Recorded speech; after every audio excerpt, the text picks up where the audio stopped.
Hello, today I'm going to be showing you how I made my short film, PAROUSIA.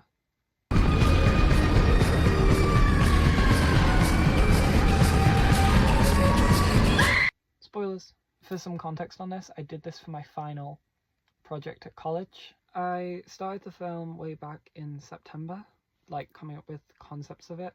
Some scenes, like the flashback scene with Josephine when she's in the attic praying over the book and stuff, I'd actually conceived that as an idea back in summer last year, but with no kind of context to it, and the scene with the tablets I'd written as its own thing earlier on. I will often come up with an idea and write a scene without any context to it, and then come up with a larger story that it kind of fits into. I knew with the edit I wanted it to feel appropriate to how Ellie feels.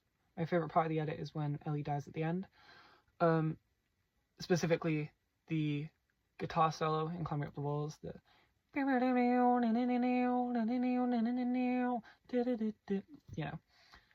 when it's flickering between Josephine approaching and the visions get stronger and stronger and stronger, and we see less of the real because Ellie is losing her grip on reality. She's losing her grip on life and what she can actually see in front of her, which is Josephine, as the visions get more and more and stronger, and that's what she can focus on. But even then, I didn't have a plan. I knew that was how I wanted it to feel and look. I didn't have a specific plan for how I would make that edit. I just kind of messed around with it a little bit. A lot of the film's conception was like that. I was just messing around with stuff and finding something I liked. I honestly couldn't tell you what I'm doing here. I just really like how it looks. But I didn't do this on purpose. I was gonna do something different, and I'm just liking how this is looking instead. So I knew right off the bat that this was a story about Josephine.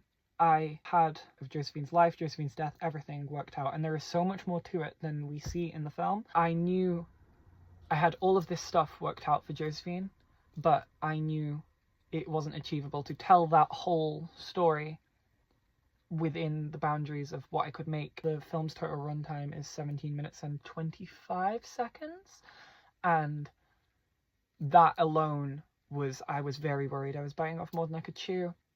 I knew going into the writing stage that the film would be kind of a glimpse of this world, and that was how I came to Ellie as a character. I created Ellie as an outlet to tell this story of Josephine through. The earliest conceptions of this film, Josephine's story was different. She was kind of tormented in life, and her evil post-death was an act of revenge from feeling neglected and abused. In earliest drafts, there would be a scene where Ellie would track down Josephine's still alive mum, which would never have made sense because for the rabies aspect, I needed Josephine to have died in the early 1800s for when we eradicated rabies. Just stuff like that. I was just working out various different things that didn't really make sense together. I just had so many ideas that I wanted to put into a thing. And so that's how I ended up with this film as a part of a whole. Does that make sense?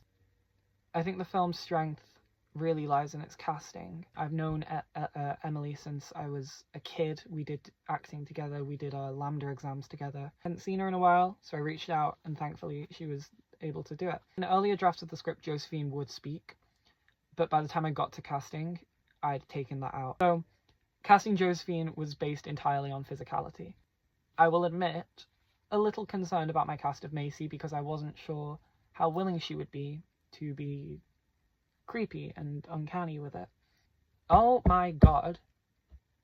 Genuinely, I couldn't have cast her better. She was so on board with the uncanny nature. Unfortunately, in the final film, it's literally in the film for about 2 seconds, but there's the shot of her crawling in the attic, which is actually where I am now. And I was really worried about her willingness to commit to that.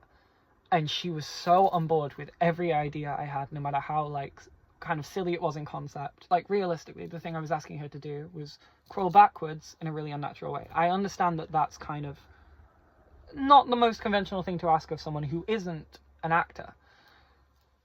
But she was so for everything. The audio description version of the film was something I decided to do quite late on. My dad is actually blind.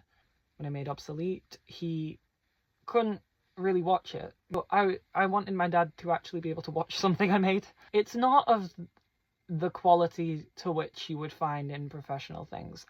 Because I did it quite late on in the process, I didn't have time to research how these things should be done, and there was difficulty with getting it in between dialogue. There is some moments where the audio description talks over the dialogue. That was honestly the hardest part of doing it, was bringing all the levels in the film down while the description went over it.